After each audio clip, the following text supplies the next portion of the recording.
Oh, would it be sexy? Would it be like a little hot under the collar if we did a clap sync? I suppose. All right. Only one way to find out. 3, 2, 1. Ooh. Three, two, one. Ooh. Okay.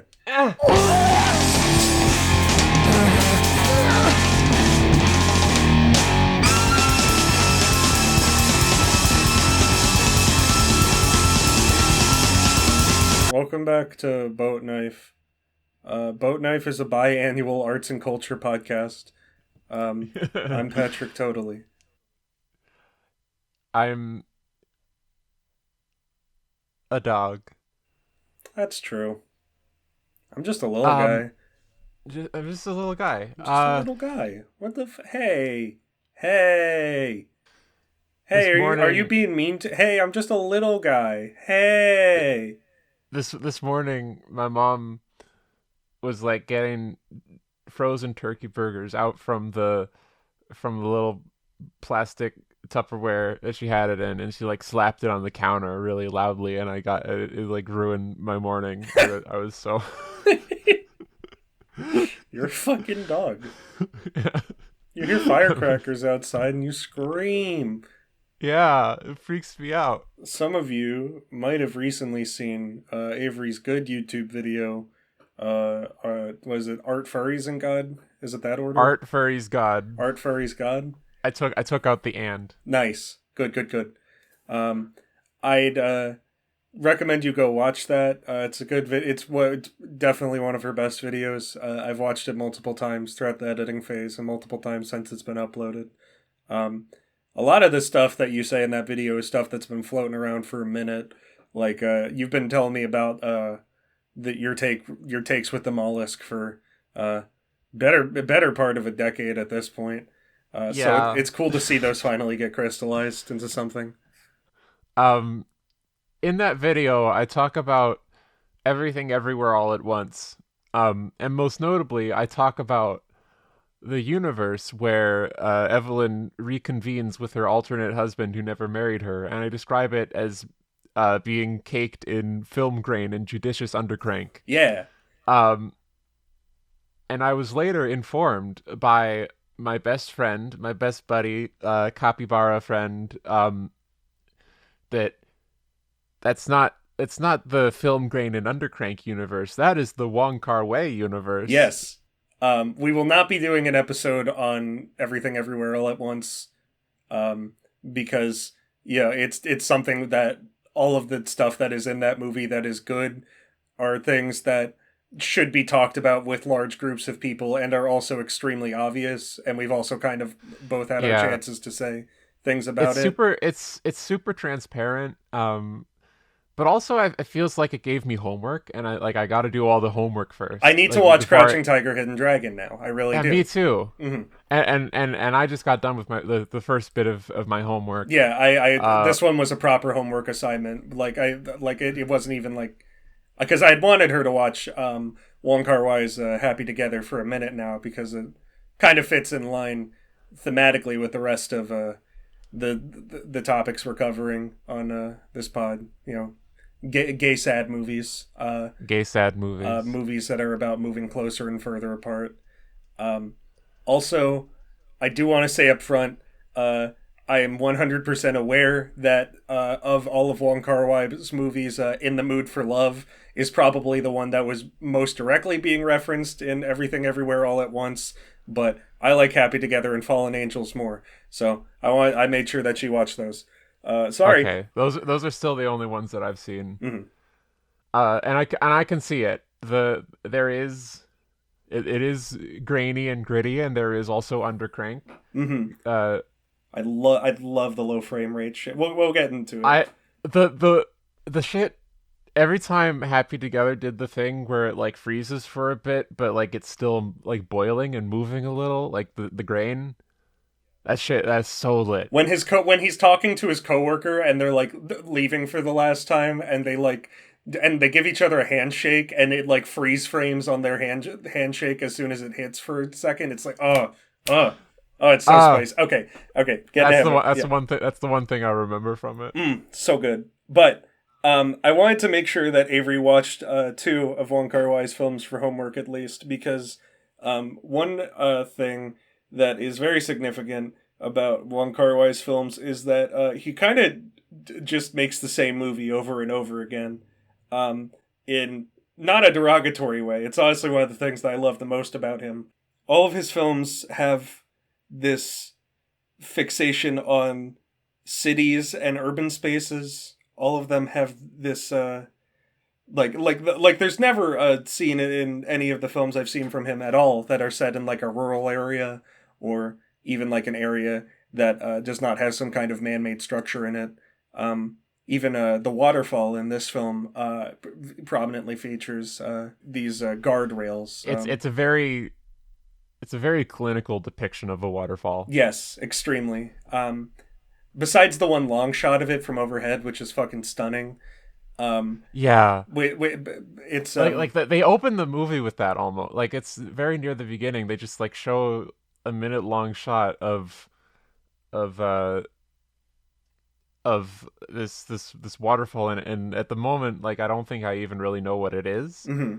And they're playing. It looks like this just kind of like consuming flame. Like it looks like this Yeah, like this center point that everything is collapsing into. the movie takes place in Argentina, so there is a lot of tango Yes. in the soundtrack. It's so good. Fallen Angels also utilized pre-existing music very well. That is another thing that is in all of his films, specifically the thing of like pre-recorded music, but also using the same song over and over again for a dramatic effect. Yeah, Like I didn't make you watch Chungking Express, but Chungking Express is well known for having California Dreamin' by the Mamas and the Papas play almost in full like 7 or 8 times throughout the film. It fucking owns. although Happy Together was surprisingly restrained on the song Happy Together. Was not restrained with the tango.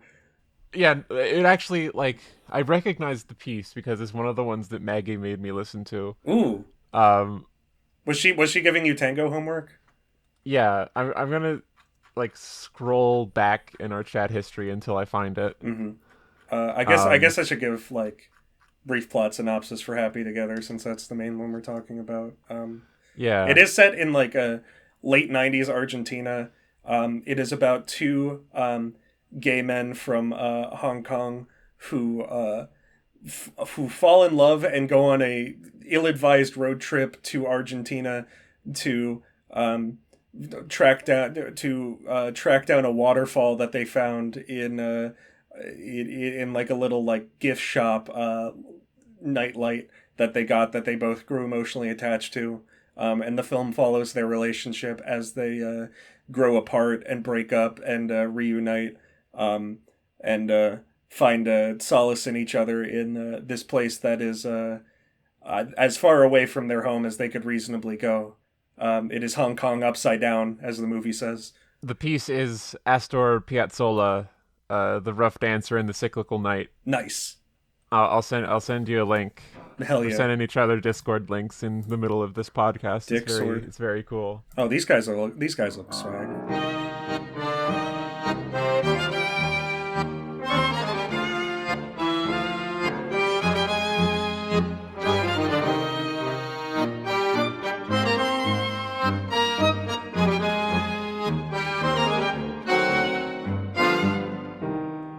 Happy Together is a movie that thrives very much in individual scenes.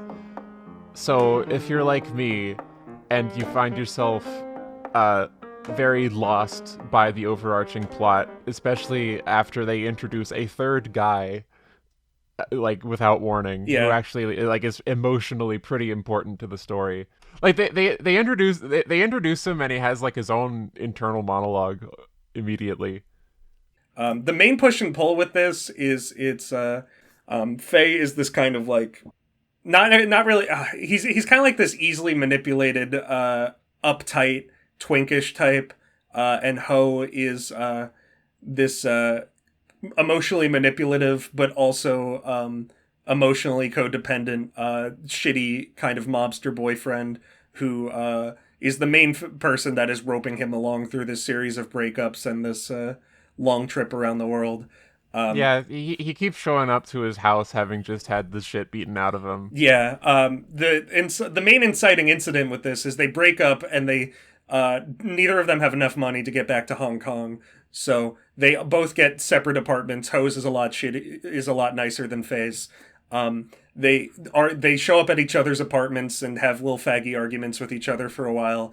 It's so faggy. Yeah, at the start of the film, Ho is this kind of like he's a lot more so playing into this kind of leather daddy bad boy metropolitan I'm kind of like kind of a worldly individual type place where he's going around, he's very obviously fucking around, he's meeting people in the city, but by the time he shows up at Faye's house, he has been gotten the shit beat out of him by one of his terrible boyfriends, and goes to him for comfort, and immediately switches into this mode from being this bad boy who it's like, oh, I'm gonna be very aloof and independent, into like, I need you to feed me, I need you to feed me to spoon feed me soup.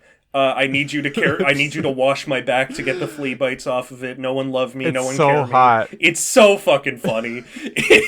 Because and that's the thing that's really hard about it with Ho, is that like, he is really like being like hurt. Like he did really get attacked by his shitty boyfriend, and it's probably good on paper that Faye is it makes so much sense, and it's probably the right thing to do for Faye to take care of him. Like, they are the two people in this city who are the most like each other. They need to look out for each other. But at the same time, there's this clear element of like Ho 100% like playing up his injuries, using the situation as a means to try and involve himself more so and more so in Faye's life. Using his own agony as a way to manipulate his ex. They do. I think they both have very different faces, and they're very well cast for like their type. Like Faye is a little bony. He's a little like businessman like. Mm-hmm. A bit more like humble, fades into the background, and Ho is just this unstoppable pretty boy. Yeah. I'm pretty sure it's Ho's actor. I should have checked this before we recorded, but there was one of the two main actors, Wong Kar-wai, casted, and he agreed to do the film before Wong Kar-wai told him that it was going to be a gay film, and he got a little bit upset about that because he was not informed. That being said, for people who did not want to do gay sex when they signed on to the project, there's some very good gay sex and gay cuddling in this movie. Oh my goodness, I didn't know that. Yeah, it's incredible, like genuinely. That's fucking so incredible. Cool. So fucking cool. It's real love. Yeah, it's like, I mean, it's very fraught. It's fraught and super manipulative, but you can see, there's never a point where you can't see the core, where you can't see like, oh, this person would obviously be attracted to this other person. When he lights the cigarette with his cigarette. Oh, so cute. Yeah. And there's all these little scenes where it'll be like, Ho is sitting in bed and he's like, oh, I can't make food for myself. I haven't eaten in 2 days. And Faye will scream at him and be like, you're a fucking adult. Go make food. And then hard cut to Faye in the kitchen making food for his boyfriend who he just yelled at for being lazy. Really good. Like that's the thing. Like, I was able to finish it, even though it is more of a tone movie, and large time skips happen without warning, and it's a bit hard to follow because sort of the inciting incident for these two disasters getting back together is Ho being horrifically injured, and he's like recovering in Faye's little dingy apartment, and by the end he has recovered entirely. Even as I was kind of confused and having difficulty following it, there were still like little scenes that really without warning hit me very hard. I live blogged this one at you as it was happening, but when his coworker offers a little voice recorder for for Faye to record a little message for him to take to the lighthouse, and he just like fucking starts crying. Oh, uh, oh. I cried with him. It was a very close moment that we had together. It was very very lit. There's a lot that's said about there's a lot that's been said about the scene of them tango dancing in the kitchen alone. Um, I got a lot. I kind of got fucked up this time on rewatch when I realized that Faye was the one who leaned in to kiss him first after rejecting his affection up until that point in the film. And it was so fucking good. Like even as it's very like emotionally confused and heart-wrenching at times, it is also like a distinctly rosy film. There's a very sudden moment when Faye is back in Taiwan, I think. Yeah. Like where uh suddenly like we've been teleported back into fallen angels. Like there's a very like immediate tone shift from this like faraway land of romance and heartbreak back into this man's hometown, uh chaotic, because he doesn't really have a home. There's a very heartbreaking moment where he just by chance finds the family business of his coworker and says like, "Oh, that's why like that's why this guy was so happy out abroad so far away from home, because he had a home to return to." Oh, oh. Uh This slow intrusion of the outside world into this kind of fantasy world that they're living in for a couple of months, like on a similar note with that, Faye's dad being brought up as an entity later in the film of like, well, how did he swing this job so quickly at this restaurant after he got fired from the old one? And it's just kind of left up in the air for a while. They could have totally just let that sit and be just kind of like another job that he managed to stumble into, but they go out of their way to work in like, oh, my dad swung me that job. Oh God, there's other people who are like in my life who are depending on me to do things while I'm out here nursing my already nursed back to health shitty boyfriend back to health. Oh God, I need to get out of here. It's very anxious and like being in the city. Like normally when there's a movie that's set in a city, the city itself is like this claustrophobic element, but it's the intrusion of this outside world into the city that makes the universe feel uncomfortable here. there is a very tenuous connection I'm gonna make to a film called Amour Ooh, by Mikhail Haneke. I ain't seen that one yet. I know the old people get uh sad. the old people get very sad. It has a very a similar uh method of depicting this world, this little world that these two, like this old couple has built for themselves, this little heaven that like gradually transforms into a prison as the film goes on. Mm. uh like the atmosphere of it very like distinctly goes south, and it becomes like this it's their little apartment, uh with all the books on the walls and the music and the piano, uh this like perfect little rich old people's home. And then you just spend the whole movie in there watching this old lady and her health declining, and Georges like struggling more and more to take care of her and make this final transition of her life bearable. Ugh. Um, and it morphs. It stops like the this heaven starts to feel like constrictive as the intruding force, being old age and death, Mm-hmm. creeps into it. It, Um, it seems like there's like a like that sounds like there's like a supernatural slant to it, even though the supernatural slant is just like things that happen in real life.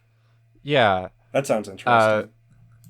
it's a very simple movie. It's like the most emotionally simple movie that he's made. Very like direct, compassionate, even, I'd say. I want to watch that uh, soon now. it's very good.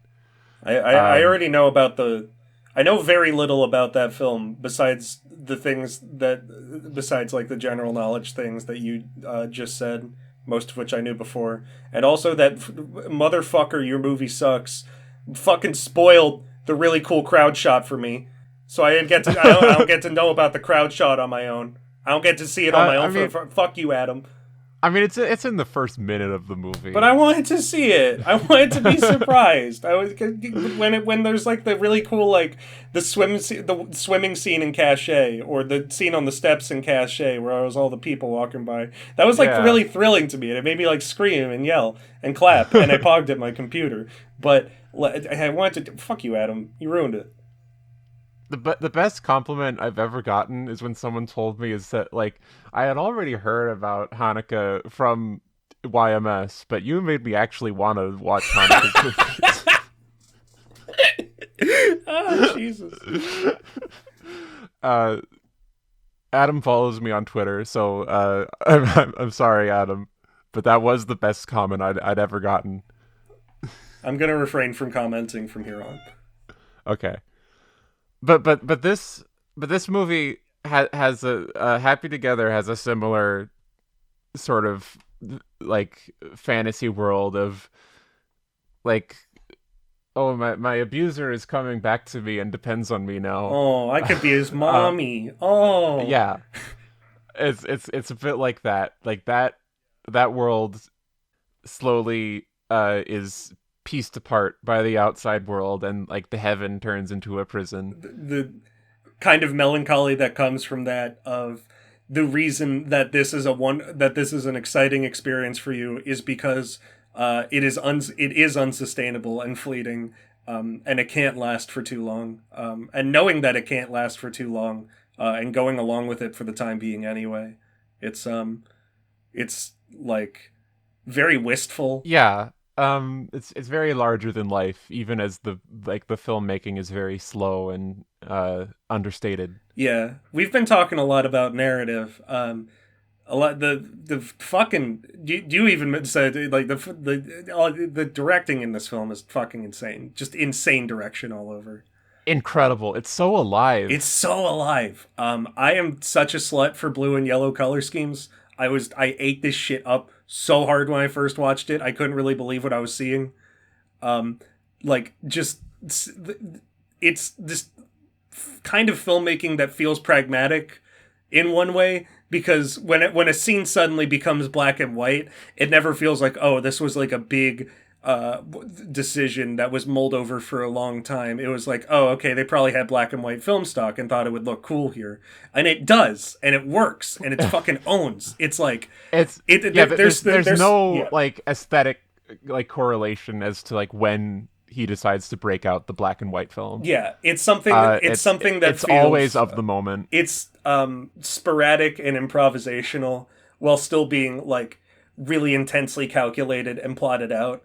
I know that at least in the Mood for Love, he was literally just writing each scene for the film as they were shooting it, and did not know at all how the film was going to progress each day as he was shooting it. Chunking Express. That's a movie. While he was shooting In the Mood for Love, he literally just had extra money left over from his producer, so he just made a whole other movie with the leftover film stock, and that's what Chunking Express is. Wow. He's fucking insane. Uh, this is a very different movie, but the only like this paradoxical combination between handheld camera and also omniscient angel observer. It's the only other film that I've seen that to get that is fucking Irreversible. It's so funny that that's the first Gaspar Noé you watched. Yeah. I still haven't seen Enter the Void or Climax You or got anything else. you got fucking smack cammed. I got smack cammed. Aside from everything else being very different, like the cinematography has that simultaneous, like very human and very supernatural movement to it. Like it is both incorporeal and handheld. I fucking love the way that he frames people. I love the way that bodies look when he films them. Like, Love the fucking wide angle shit. yes, Like I people. love all of the crazy ass fucking wide angles. Fallen Angels has a very just incredible few shots of people on motorcycles, Yes, especially the one near the end. yeah, the one really close up Uh, on his face. It's like yeah, it's fucking insane. Like it feels like the humans themselves are acting in kind of like a low naturalistic way a lot of the time, and that is in service of wanting to find these really insane angles on the human body and finding the way that they relate to each other as the film goes on. it's like the proto version of that particular like early 2000s live action kids movie with a computer generated wacky character in it, like that subgenre where everyone's face gets fucking stretched out a shit ton. They're doing one kar-wai shit, Yeah, but like worse. yeah. There's it's to the extent that like we were talking about earlier, there's not really that many shots in either of the movies that you watch, I don't think, that didn't have any people in them. Like, even the scenes that are supposed to be these landscape shots, they'll still have, like, people in a car. They'll still have at least two people in focus in a large crowd shot. Um, the very few scenes in this movie, the very few shots in this movie that don't have any people in them, notably like the waterfall. First of all, there's still usually a person there observing the thing that is being looked at. Um, Second of all, those are like extremely punctual scenes. Like the main one that like completely breaks the format is that like really insane like jump cut where he's sitting in the chair one moment as his kind of wide shot of the entire shitty apartment. And then, like in this flash of light, he just disappears and is out on the town. And that leads into this scene where they're getting to this argument because it's like, why are you out on the town so late? Why it feels like it's this thing that feels like a punch to the gut because there's not a person there. Boys out on the town. Yeah, boys out on the town. It's the first time that you're kind of forced to grapple with the fact that like one of these two guys could just leave at any point. One of these two guys could just fuck off and do his own thing. My homies are quirked up and codependent on the mic. Yep. It's yeah. I care. I fuck with it a lot. I wanted to make sure that you saw it to give more context to the laundromat scene, because even that sequence, the sequence and everything everywhere all at once, that still has this kind of fleeting nature to it. That's like a very pivotal moment in both of their lives, but that's still like a very passive encounter. Yeah, they're doing Wong Kar-wai shit in that universe. It feels like a space between scenes that is given special attention. Like they're blown up to this massive scale. Like the story, the the incredible, like, unstoppable brightness of that movie comes from every single one of these like homages and wacky universes having a very coherent narrative within itself.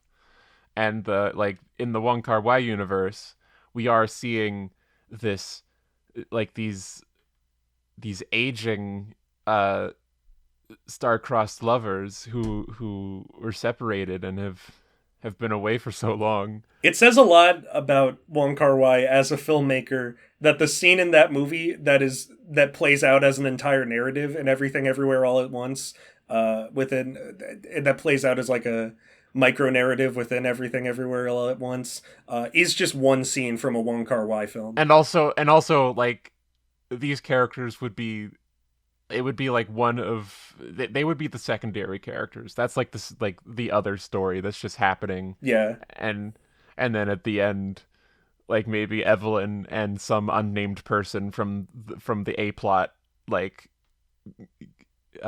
share a look in a dingy laundromat or whatever, and then they ride off into the sunset. Yeah.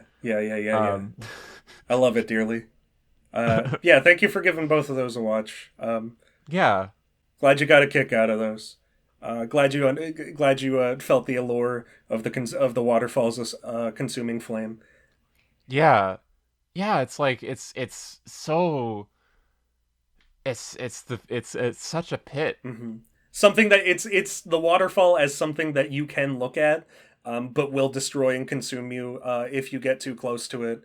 Um, and if you're not, something that is safest to look at when it is in the form of artifice, when it is in the form of this lamp, that you're able to imagine two people standing there. You can only imagine two people standing near the waterfall. If you can only go to the waterfall yourself as one person. And it's so dark and And consuming. it looks like it It's looks like like space. It looks like fucking like NASA footage. It's crazy. it's so incredible, So fucking breathtaking. gorgeous. So gorgeous. Give it a watch. If you haven't watched, hey, if you haven't watched the movie that we just spent clicks on Audacity 37 minutes talking about, that's weird. But you should also go watch it. Big booty bitch for you. Are you ready to make like a fucking breakneck turn in terms of subject matter? Yeah, you had a big thing about Hyperrogue, right? Yes. Okay. I got Patrick to play a weird little game. It doesn't really have a story. Um, it's we're gonna be talking a lot about mechanics Yeah. for the next couple minutes. We're talking about fractals again. Somehow. We're talking about fucking fractals. I got Patrick to play this game called Hyperrogue. One, the dev does follow me on Twitter, so Hello, they Hyperrogue. might see this as hello Zeno. So I'm sorry if my explanation of hyperbolic geometry is inaccurate. I'm going off of YouTube videos. My first introduction to non-Euclidean geometry was from Murderous Maths by Kjartan Poskett. And it started with like a little riddle. A man is setting up camp and he decides he needs some firewood. So he travels 1 kilometer south or whatever. Like I forget what like why he was supposed to travel south, but he travels 1 kilometer south. It's British, so they use kilometers. And then he sees a bear, and the bear scares him, and he runs a kilometer east. And he loses the bear. He says, "Oh, phew! Glad I lost the bear." So he travels 1 kilometer north again and arrives back at his base. What color was the bear? And the answer is, well, if you travel 1 kilometer south, 1 kilometer east, and 1 kilometer north, and you end up back where you started, that's only possible if you were at the North Pole. That's very fucking silly. So the bear was white. It was a polar bear. But more importantly, the shape that the guy traveled on, it's a triangle with more than where the angles add up to more than 180 degrees. Huh. And you can just do that on a sphere. Fuck. On the surface of a sphere, and that's like a special property of a curved space that does not hold on a Euclidean plane. it as few words as I could manage. A hyperbolic geometry would be the opposite of that. It's like a negative sphere. Huh. Like on a sphere, parallel lines eventually converge and meet up at 2 points. In hyperbolic space, parallel lines diverge. It is a notoriously difficult thing to wrap your head around because the shape of the surface is impossible to really visualize more than a little bit of it because it's a fractal. It's like expanding, but you can render like a little bit of it. It's like a frilly dress that frills out more and more as you move away from the origin. So it'd be like being on the inside of the sphere. No. Fuck. No. Because there is no inside or outside. It's just a shell, and that is the whole space. Okay. So it's an infinite kind of recursive thing. Yeah. Okay. So it's very difficult to explain, um, which has led a couple of very creative people to try and create simulations of it, to like try and build intuitions of hyperbolic geometry. And there's two games that have like gotten a lot of attention for this. One of them was disappointing, and one of them's really good, and that's the one that I made you play. The disappointing one was called Hyperbolica, and like it took fucking 3 years to make, and incredible that it like looks as good as it does. Like it's a straight up like simulation. You're plonked into a 3D environment that is also hyperbolic geometry, and you get like to subject yourself to the weird fucking parallax shit. Because parallax does not work the same way. Like, because parallel lines diverge. So the vanishing point is finite. The vanishing point is like a sphere around you, and things like approach that sphere and then appear to like not apparently get any further away from that. Moving around is like zooming into the image of that's it's fucked up, and it's good like if you want to subject yourself to that for 2 hours. But in terms of like actually building intuition for the weird properties of this universe, it is very underwhelming. Like there's one very cool area where you're in a maze, and it's a maze where you can take 5 right turns and end up someplace new. um there's a cafe whose walls are all perfectly straight lines and the corners are at infinity. That's weird. But a lot of it is just subjecting yourself to these weird perspective effects as you wander around like nice low poly environments. Um, there's a vaporwave museum. Oh boy. I liked the vaporwave museum. It was a tasteful vaporwave museum. Hyperbolic vaporwave museum. Oh boy. And then it was over in 2 hours. Hyperbolica is interesting, like, but it doesn't really exist as anything more than a trippy visual excursion into this odd geometry. Like there were like I think 3 moments where I was really forced to contend with the space being fundamentally different. Um, like the hub world has a path going around the outside of it, um, and there's a big signpost in the middle pointing to where things are. And if you walk around the path, it takes like 10 minutes, and walking across it takes like you can do it almost instantly, because like angular size increases exponentially with distance. Mm-hmm. So it is actually a lot faster to walk to the signpost, look at where the sign is pointing you to, and then go there, go to the center of the circle, and then to the perimeter again, instead of walking around until you get there. That was cool, but it was also like one moment in a kind of short game. Uh, so sorry, Code Parade. I love your videos. You worked very hard of it on this. It's a miracle that it exists in the first place. Hyperrogue was a lot better at actually getting me to build intuition of a hyperbolic space, and building intuition in it. It's a how about you explain like what was your first experience with this game when you loaded it up? I was not able to walk in a straight line easily, and I got scared. And then I eventually learned how to walk in a straight line. Hyperrogue. Whoa! I just talked a lot. My throat got dry. Oh my gosh! You're getting attacked by you're getting attacked by the freaking zebra dog. Oh my gosh!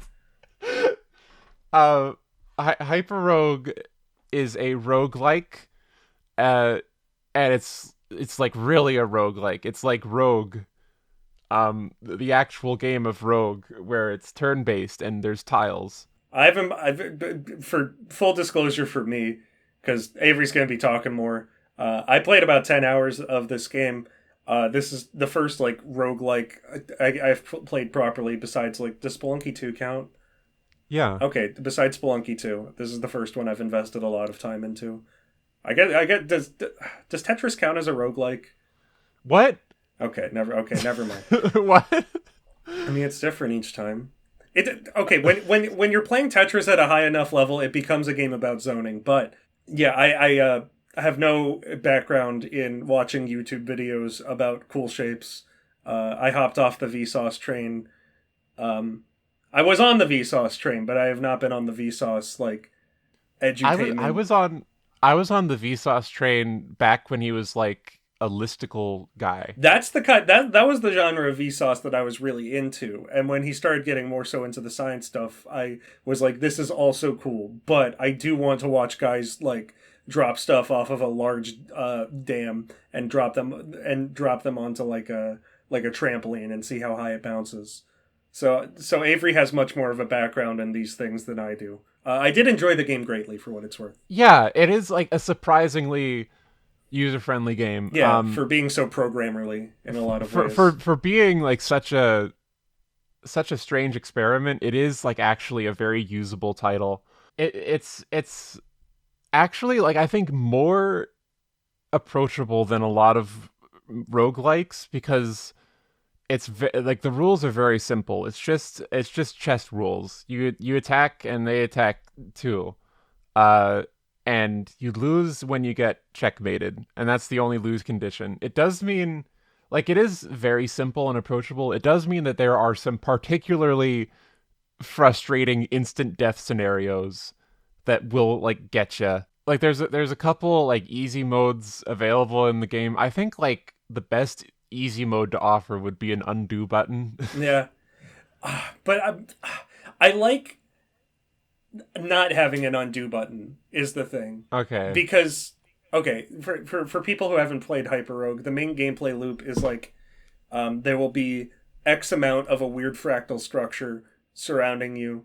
You can move in any direction. You're supposed to attack enemies and collect trinkets in different biomes, each of which has its own gimmick. And once you collect a certain amount of trinkets in that biome, you can move on to the next one, having sufficiently explored it. Um, Within this gameplay loop, there's a lot of things that, for being a game that, like we say, it feels very programmerly, feels like very tabletop-y in a way.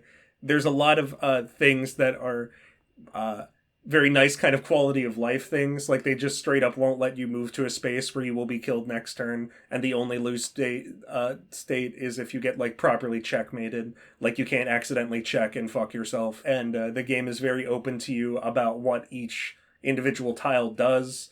If you do a nice right click on it, on any of the enemies, on any of the place tiles, it will bring up a lot of text telling you in no short terms exactly what this thing will do. There's no trial and error when it comes to that.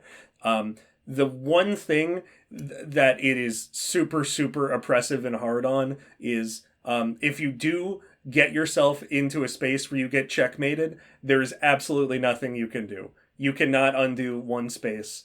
And I really like that. Like, I really like that being the one thing where it's like, well, no, you fucked up super hard. That's your fault.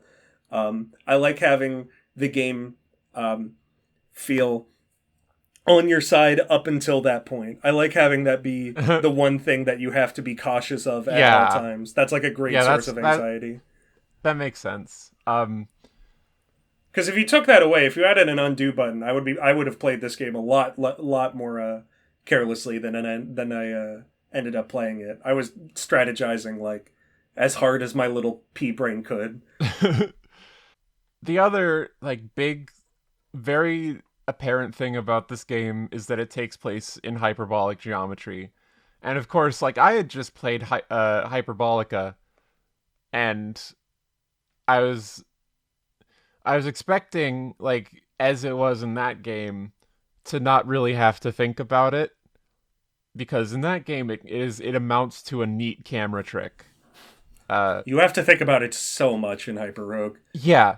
So the thing with like with the way that this game utilizes hyperbolic geometry is that it is very uh like oppressively apparent just in the way that you play. Like when you play Minecraft, it's you don't really feel like the world is actually the surface area of Neptune.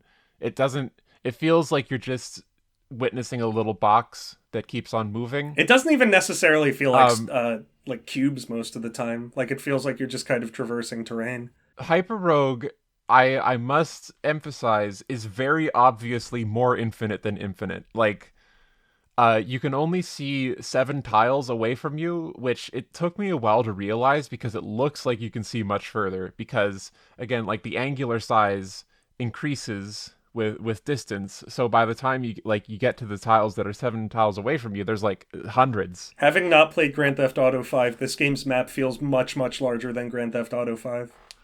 Yeah, yeah, it feels immense. Every biome is infinite, and they are separated with straight lines. There are no smooth transitions. You are in one world or you are in another world. The only thing that can actually cross over between the worlds, which this is also kind of a thing that feels like this is the other main thing that feels like it's super antagonistic, is that in most of the worlds, the enemies that you are fighting, like each little biome has its own specific enemies, they can just leave their world. They could just follow you into the next world. Like if you're in like the dune level and the massive sandworms somehow manage to creep their way through the entrance into the next level, those sandworms will follow you for a while. They will be on your ass. I've had Yeah, like situations actually, where like the sandworms have ended up with me in like the falling tiles level. That has been a fucking nightmare experience. That has been great. I love um, that dearly. I also had a very fun moment where the sandworm followed me into the minesweeper biome. That fucking rules. And that is like don't even change that. That's so cool. No, And, yeah, like no, like that's like an instant get fuck thing that I love so dearly. I love being subject to like that's like a case where I do love being as subject to those fractals as I am. and there are like some fun discoveries to make with that as well. Like the starting area, well, for one, it immediately hits you in the face with this very like heady heat dispersion simulation that is unique to it and nowhere else. So like apparently, because all the tiles have more surface area than they would in Euclidean space, heat disperses faster than it would otherwise. I really Uh, love that being the first area because that's one of the only ones where the levels where that's the one where the more than any other biome in the game, that one's gimmick makes it easier for the player to traverse it instead of harder. And I feel like that's a great way to introduce to have kind of a starting area that still has a lot going on in it while still feeling like something that is incredibly unique. Because that heat dispersion system, that never comes back. That's like such an insane system to only use in that one area. it comes back in a couple in a couple areas. Oh, I didn't get there. The way that this game handles progression is super cool. Every once in a while, like certain areas have unlock requirements, but it's not like there's a door. You have to collect enough treasures, and that'll just enable it to spawn. There was one moment where I got enough treasures for a certain area, and I witnessed the living cave like instantly transform into the other version of the alchemist lab where there's way more jellies. Christ. So like I got a taste of of the way it handles that Yeah. by accident. I love when you find a Um, new area for the first time and don't get to see much of it. Like, the feeling of mystery of seeing an entire new biome and then immediately getting kicked out of it is so good. Like, I love that feeling. that does mean, most interestingly, that some levels have unlock requirements that require you to complete a specific area. Like in order to get to the like the jungle has these these vines that grow every turn in a predictable manner. Uh, and of course the gimmick, because it's a hyperbolic plane, there is more space per space, and you're able to maneuver around them. And if you complete that area and also get 60 treasures total, you can gain access to the overgrown forest, which is a lot more claustrophobic and also has vines that grow every fucking turn. Uh, Like they just expand outwards. the jungle And is, then yeah. okay, the scariest video game location I have ever discovered is if you then manage to kill 5 of those like growing like impulses, will like a wave of vines will come at you because they're like they pulse and then start growing every turn until they can't anymore. If you kill 5 of those and get like the mutant fruit underneath, you will then gain access to a clearing with just one vine in it that is growing unencumbered, and it is infinitely big. Oh. It is in like it is, Oh. and I cannot stress enough. You feel the heft and the size of this creature. It is like nightmarish. That sounds it's so big. fucking horrific. Um, the game has very rudimentary graphics, and I don't think like it would be like realistic to like really spruce up the graphics at all, because there is a lot of stuff in this game, surprisingly. That feeling of like feeling like you're interacting directly with a computer makes those moments a lot scarier for me, if anything. In the same way that a lot of the levels kind of teeter the line between being designed and being emergent of the fractals that the levels are made out of. Having that feeling of like there being this fucking unkillable monster in the center of this computer is so good. Yeah, there's an achievement for killing a total of 1 Google branches. Like it's that shit. Like it's the shit where it's like completely unachievable. Yeah, it's a very particular. It's a very particular kind of scary. It's a fractal. So if you dig into the center of it, you will actually approach a Google branches cut. The jungle, all of the jungle levels. It feels like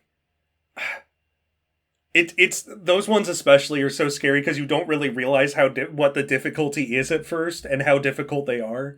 Like it took me a few times to really realize what is and isn't dangerous, and that slow shift from it becoming like a random area where you randomly die sometimes into something where strategizing within that space is extremely difficult, and something where you have to micromanage like 5 different emergent stems at once.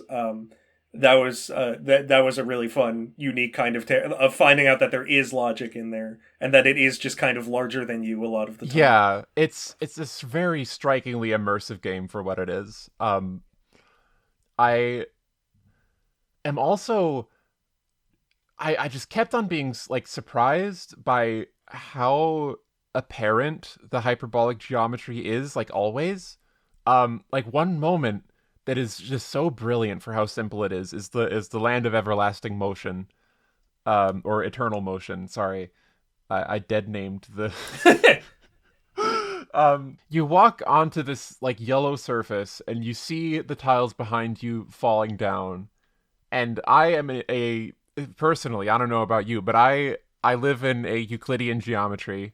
Unconfirmed on my end. So I see the tiles falling behind me, and I immediately, because I've played like a lot of puzzle games, I kind of am starting to feel like getting an impression of what the gameplay of this area is going to be like. I'm going to have to think about where I'm going and be careful not to intercept my path. It's like I'm playing The Witness. I'm playing The Witness again. This is fun. It's and that is so far from what it ends up being, because it's hyperbolic geometry. You're never gonna intercept your path. Like you just won't. Like you have to, like, because the land that you're moving into is endlessly expanding, and there's also like dogs coming after you, which in Euclidean geometry would instantly corner you because they'd be able to run parallel to you and shut you off from moving anywhere.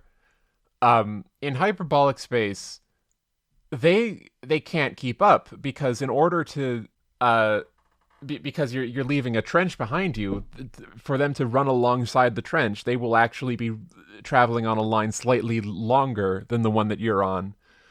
So it's not, I'm not playing The Witness at all. I'm a fighter jet. I'm making corrective measures as these enemy combatants like fly from the horizon. I'm running across this like impossibly like infinite plane that's like completely featureless. It's like the sky level. It's Um, it's the coolest fucking thing. It's as good as any other like airplane simulator game, having not played any airport simulator games or Grand Theft Auto And 5. and that like such a interesting simple subversion of the expectations I had that could only work in this particular weird geometry. That's like the shit that I love. I love like going to the extra tough version of this zone, the zebra dog world, Yes. where only half the tiles fall down, but it's in a particular like strange fractal like periodicity that is impossible on a Euclidean geometry. It's that Um, level. The thing with that level is that you're given more opportunities to strategize because there's some tiles that disappear after you step on them and some that don't, which gives you a big advantage over the zebra dogs in that level. But the spawn rate in that level is fucking insane. It like yeah, nerf zebra, almost double the amount of dog. ner- Maybe nerf nerf it a zebra. little I'm sorry. bit. I'm sorry, Zeno. Like you got to nerf zebra. It's really cool, but it's like I like how like with the knowledge that you've gotten from the Land of Eternal Motion, understanding that like the platforms that fall down are marginally safer than the ones that don't, because if you're leaving a trench behind you, the dogs can't catch up. But there's so many like the thing. Okay, I think that does mean this game is good because me and Patrick have we disagree on which lands need to be nerfed. But we don't disagree on some of them. Nerf the stupid fucking the rat level. The rat level's stupid. No, the rat level is What the fine. fuck? No, You I got hate the rat no level. I've get never get beaten the good, rat level. get good. You get good. You fucking figure it. Okay, okay, you're okay. Tell me you get good at the rat level. Keep the zebras in. Zeno, put more zebras in. She wants them. She wants. She needs to get better at the video game. um, the rat world has the geometry, the tessellation is slightly different. In most of the game, you're on a reverse soccer ball. So instead of being hexagons and pentagons, it is hexagons and heptagons. And notably, the heptagons are what allow you to outmaneuver multiple enemies because you can get them into a single file line even if there are no obstructions. The rat world is a marginally different tessellation with a couple different rules, but what it means is that you can't it is impossible to uh maneuver in a way to close the distance between you and one of these rat men. And they also have the special property of not moving if you choose to wait. So you have to find a bush somewhere to attack it so the rat men advance on you. But it's a very like different kind of strategizing that I've grown to like, and Patrick just does not is not good at it. He needs having a skill issue. I methinks. Skill issue. I know it's something that I Um, can learn how to do. This does not make me stop getting mad at it. It's the one thing that I like. I still can't. I still haven't beaten the level entirely. I still don't know what the level is called. Oh, that's one thing that I really do warped love. coast, What was it? warped coast, Warped Coast. because the tessellation is different. Gotcha. I do love all of the flavor text in the game. I think it's wonderful. I like Yeah, the touch of each, not only each level having an individual name, but you not learning the name of a level until you have explored it enough to collect all of the trinkets that you need in it. So it feels like there's this really genuine sense of discovery as you play, and that's the like whole main thing that is very compelling to me about Hyperrogue is this really like genuine sense of discovery and understanding. There's a lot of really well, the kids call it emergent gameplay. I think it's really cool. I do have like a couple criticisms that I will give very kindly Hmm. and gently. Hmm. Um, I fucking hate the hunting grounds, Which one is like that? the dog world. Dog World. That's just dogs. Um, It's the open area combat practice Oh, area. that was the one I Which was trying to talk about earlier when I was talking about the rats. Oh, fuck me. I fucked that all up. oh Okay, nerf dog world. Get rid of dogs. well, for me, it's like I figured out how to collect 10 turquoises, and now it's just the world that I visit it. I immediately collect 10 turquoises because it's just open area and you don't have to do anything else. And then I leave and I forget it exists. Uh, But I'm not good at that one still. well, y- y- when the dogs ambush you, you can just like get out. I know I can't do it. There's enough room. I can't do it. I haven't beaten it, Avery. I'm gonna cry. Like it is like a cool demonstration of something that the other lands don't really demonstrate. That even if you're being ambushed from all directions, there is more directions than you think there are to go in. But one very serious flaw is like that if you can't move adjacent to a creature, even if you know it wouldn't be able to intercept you, you wouldn't be able to like if you're in the alchemist lab, you can't go next to a blue slime even if you're on the red surface, and you know it would never actually cross the threshold, which leads to a couple searingly painful experiences where you soft locked yourself, but you can't actually lose because you're in the wetlands and a fish has cornered you, even though you're on land, and the fish will never get onto the land. Sucks. I hate it. I hate that aspect of it. Like, is the fish gonna like snap at my ankles? Is it gonna like flop 1 foot onto the grass and lick me to death? It's gonna spray it out of its blowhole and knock you back. They're gonna do seal strategies. They're gonna knock you off it like they do on icebergs, on ice floats. Seal strategies. But aside from that, I actually like have trouble like really coming up with big usability errors. The UI fucking sucks. The UI is a disaster. You don't need to change the graphics at all, but you need better menus. The menus are a nightmare to navigate. That's fair. I did when I died for the first time and this huge fucking wall of text came up, and it had like 8 options that all looked similar, and the one that I needed to press was like the third one down. I was like, oh god, okay. It is actually an incredibly feature-dense game in terms of it like being also a hyperbolic tech demo. You can actually like change the tessellation. Yeah, I played around with that a little bit. It was scary.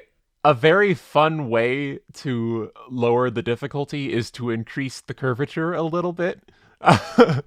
Like if you make it all heptagons, you have more room to escape. I like it not having difficulty modes, but having that. I think that's like a good compromise. Yeah. It's harder to see because if there's more curvature, the projection appears to bulge a lot more in the center. You can play with other projections, but they are all unusable aside from Poincaré disc, which is also funny. I love the music.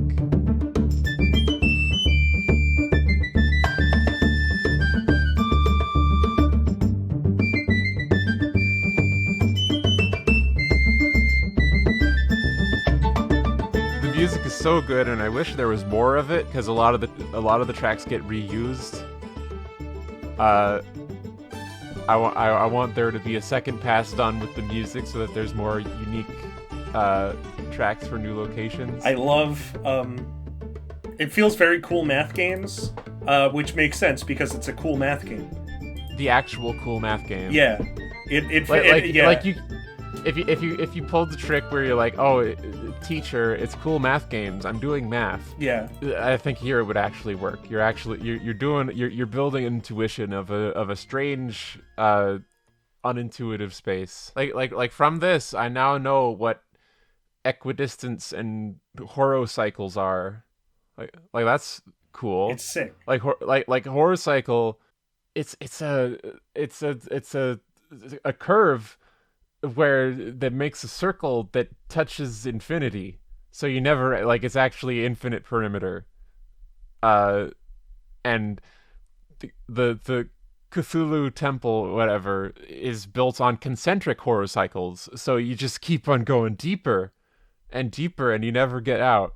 I mean, you can escape, like you can run away, but you can also go infinitely deep into it, and it's very scary. All of the boat levels are very scary. Like once you get on a boat and you're just kind of stuck in boat world for a while, that shit's freaky. Boat world. Like I boat world. That's our podcast. Boat world. Boatknife. Like when you get stuck in the whirlpool level. Like, I got stuck in the whirlpool level once, and I was, like, messaging Avery while I was playing, like, how the fuck do I get out of this? And she was just like, yeah, keep staying in place. You'll eventually get out. And I did that, like, for, like, 10 minutes, and I couldn't leave. Until, like I just kept amassing this, like... It eventually, you find an orb of safety. I didn't find an orb of safety. It got scarier and scarier. I just kept amassing boats and trying to reach the exit of the level that way. It is difficult to tell at a distance whether something is infinite or finite. Yes. Like something will just look like a large clump, and then you approach it. Like, I don't know how big the islands are in the pirate world. I think they might be infinite. I don't know. Fucking scary. It's the Land of Storms has electrically charged walls, and then there are big clumps of that. I don't know if those are infinite either.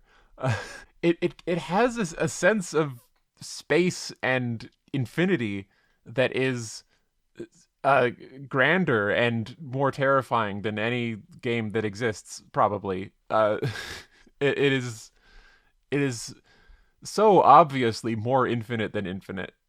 I am so happy that it exists, and I've put 30 hours into it. It's become like my new like listening to shit on YouTube while I play a game. It supplanted The Binding of Isaac. Damn, that's big. Although I am like drinking a little bit from the Holy Grail and getting back into Isaac again. I unlocked the Lost finally. And then I immediately unlocked Tainted Lost, and I played as him, and I died to a fucking surprise spike chest in the womb. It's such a shitty game, so bad.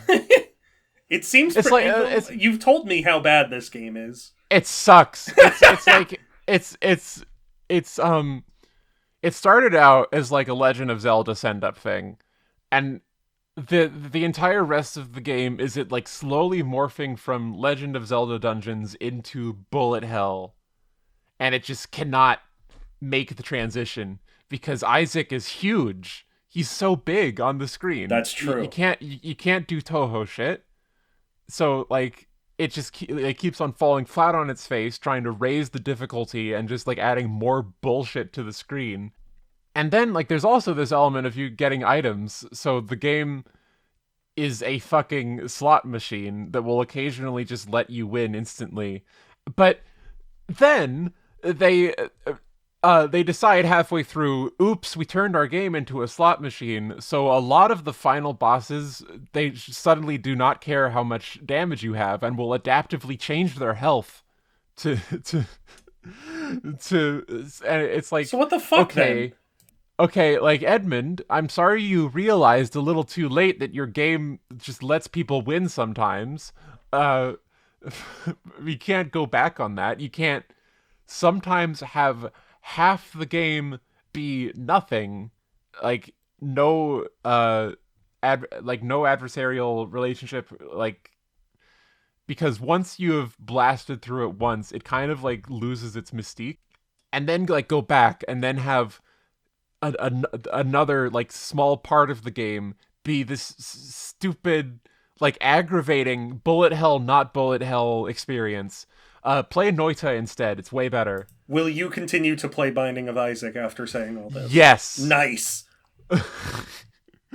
Noita is better because you can make yourself overpowered if you know the game well, but it's still bullshit. That's why it's good. If you play like Binding of Isaac Repentance, you're like witnessing 10 separate years of ideas of this game, like slowly going from a Legend of Zelda homage to stupid bullet hell, and like fumbling the transition the entire way. Like you're seeing 10 years of them not understanding what the genre of the game is, uh, recursively over and over again. And there's also a mod in there, like they canonized one of the big mods. Oh. Uh, Oh. so now the game has like 8 endings. Jesus Christ. Uh, Avery. Best biome from Hyperrogue. Land of Eternal Motion. I love how simple it is, but how directly it subverts your expectations with the hyperbolic geometry and the quirks of it. I think it very succinctly gets across what the appeal is, and I like the gameplay loop of being a fighter jet and making corrective measures to avoid the dogs. Worst biome in Hyperrogue. Hunting grounds. Hunting grounds. Hate those guys. Hate those guys. Close second is the Ivory Tower. Which one is that? I only got there once. Which one is that? It's the one with gravity. Oh. Yeah, I got there one time. That shit's insane. I kind of like that one. It's so annoying to navigate. I'm glad they did it, because you get in there, if you go just a little ways up, because angular distance increases, by the time you're like 20 blocks up, you can like trek for hours in one direction, and once you go back down, you will still be exactly where you started. That's cool. I'm glad that that's there. Yeah, there's more gravity lands. Fuck yeah. Oh, well, okay, that's kind of scary then. That the Ivory Tower is like the tutorial one. Oh, scary. Jesus, I need to play more of this game. It's a great like value prospect, actually. Like I got a lot out of it. It continuously. I did not beat it. I made it to hell exactly once. There's an ending? Yeah. What? There is an ending. There's a couple like quest lines, none of which I was like, I never got good enough to start any of them. One of them involves finding the center of a large room that is 28 blocks across. Oh. Which you might like know is 4 times the length of what you can see. Fuck. So it is actually like impossible. You gotta like do a perpendicular bisector or whatever. With orbs. Ricky's agony. Okay. But that's also a very like cool, fun thing that they decided to put in the game because it was hyperbolic and shit. Yeah. No, that's cool. It's cool. I don't want to do it. That sounds like a creepypasta thing. That sounds like, I've played Mario for 3 million hours and I found this new room. Zeno writes a lot about hyperbolic geometry, so if like a lot of the quirks are lost on you, you can still look at their writings on it. They also have like a lot. There was a very interesting blog post where they made the case that H.P. Lovecraft actually did like get pretty close to describing hyperbolic geometry in his literature when he described non-Euclidean spaces. Fuck yeah. Which is fun. Yeah, I would be down to read that if you were able to link that. Yeah. I could also put it in the description of this YouTube video. Hey, Avery, Nice. ask me what my least favorite level was. First I'm going to ask you what your favorite level was. Well, it was the Hunting Grounds was the least favorite one. Favorite one, I fucking loved the MC Escher Lizards room. I love that one. That is a high tier video game location. Like it would have been a missed opportunity if they did not like put in some kind of MC Escher world in there. Having their legs even factor into the geometry. Okay, the main thing with that level is when you first walk into it, there are like way fewer tiles than you would expect it to be. All of the like little trinkets that you need to escape the biome or complete the biome are largely out of the way, largely completely unreachable. They're out of the way in these platforms that are surrounded by blank space. The thing with the level is that the tiles that you're walking on are these little MC Escher lizards. And once in a while, they will come to life and pop up. And you can't kill them, but you can attack them, shove them in a specific direction, and if you push them off a ledge, they will, like, become a new platform for you to walk on in that area. The text, the flavor text describes it as like they're creatures that will fall asleep if they find a place to rest. Yes. It's very cute. Yeah, another flavor text is so good. But it becomes this thing where it's like, it's the most, like, immediately available and successful, in my opinion, like, puzzle that this game has, where it integrates the combat that you've learned into this kind of block pushing puzzle that simultaneously becomes, you have more parts going on.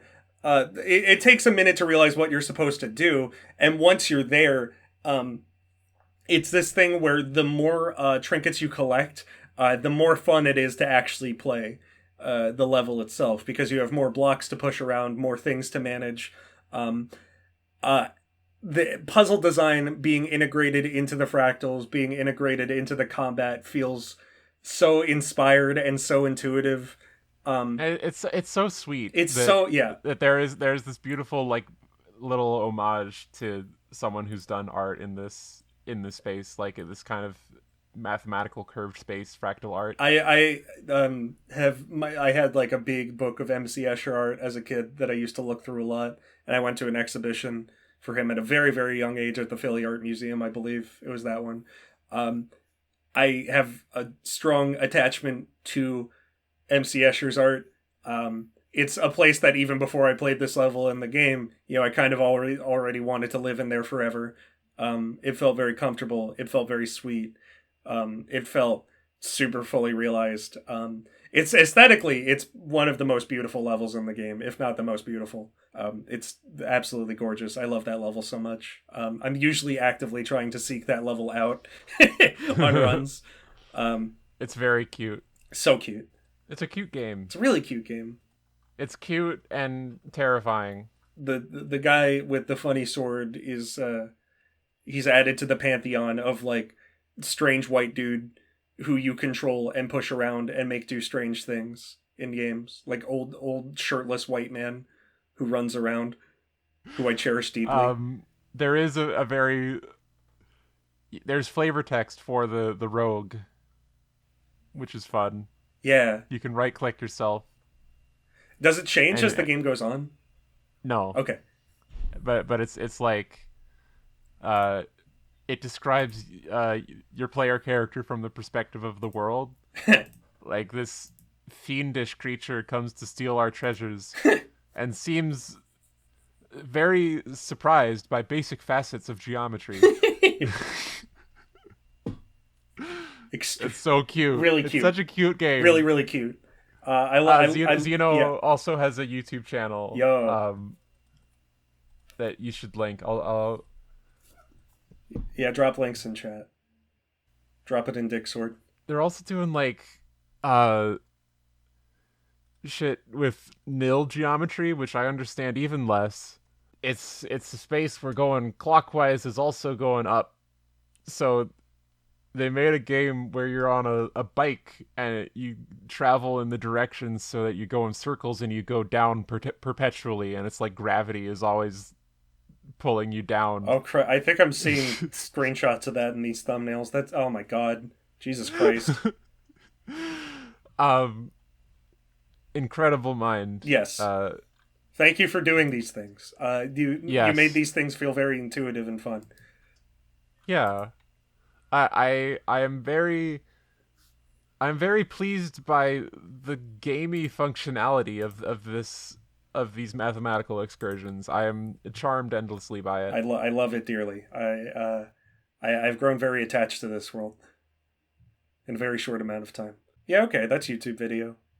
Yep. Boatknife is an arts and culture podcast. Boatknife is an arts and culture podcast. I have shit to plug this time.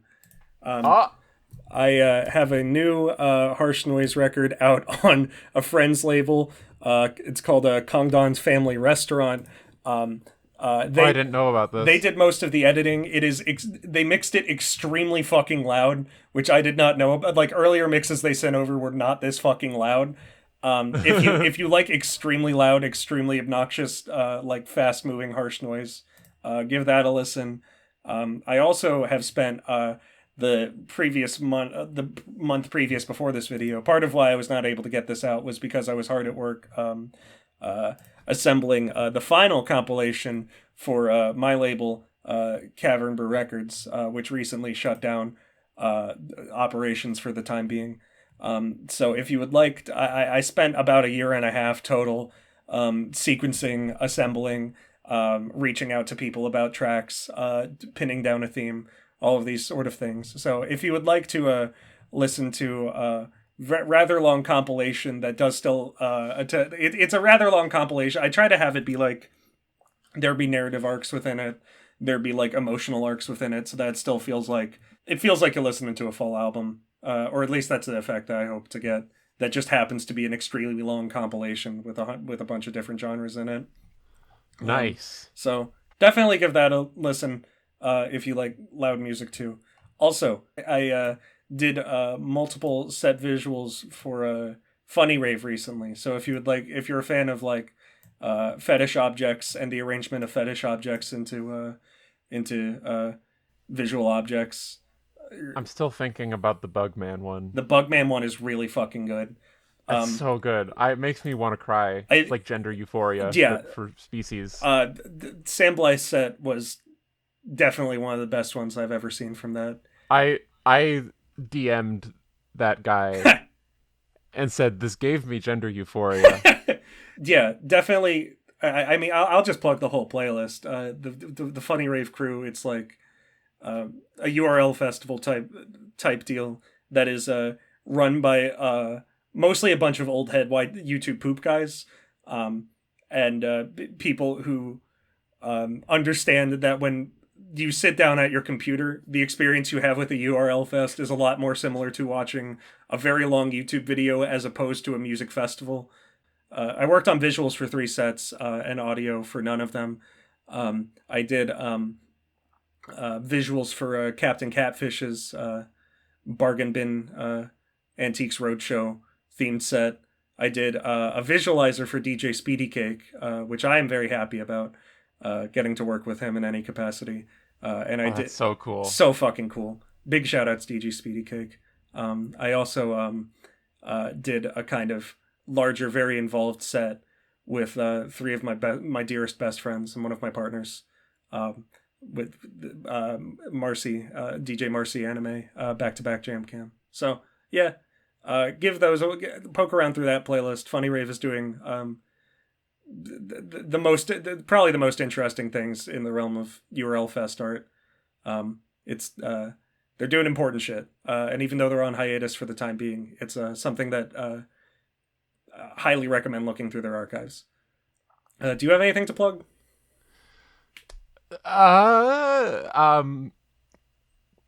Well, besides your new video, go watch your new video. Yeah, go watch Art Furries God. It's my mission statement. It's a banger. No, I don't. I haven't completed anything recent. Nice. I'm gonna stop recording. Gay sex. Gay sex. Gay sex. Gay sex. Furry.